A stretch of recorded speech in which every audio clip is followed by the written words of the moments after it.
In October of last year, my son Cassius Turvey was assaulted and died 10 days after. And it was due to violence. I have so many memories of Cassius. He was a cheeky little man. He was smart and happy and helpful, big caring heart. Being a victim of crime is something you wouldn't wish upon anyone.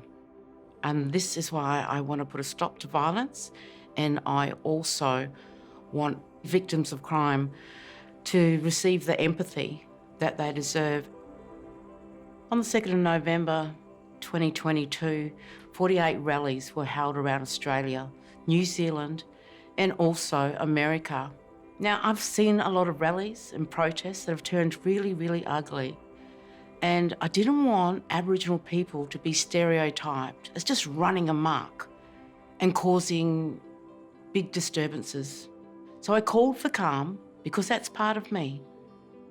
I called for a stop to violence, because all I really wanted to do was to share my son and the loss, the huge loss.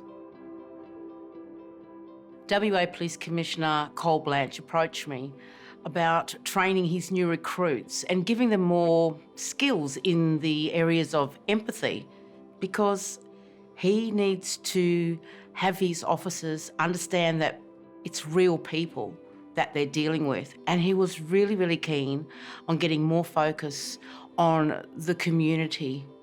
I had some amazing feedback about the training. I've called it Take 5, because that's all it takes, 5 seconds to 5 minutes to get trust of someone and also to show that you really care.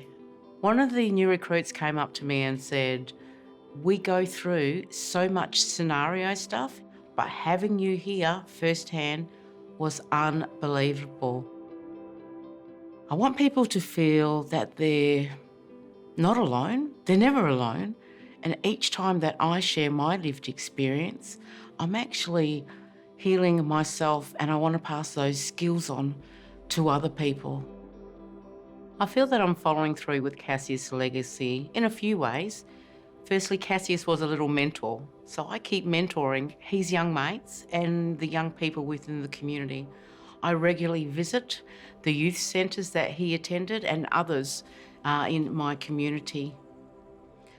I'd like to put a stop to bullying and cyberbullying, create little mentors within the education system, because I believe kids can solve their own problems. It's a different generation. Kids have power. Kids matter.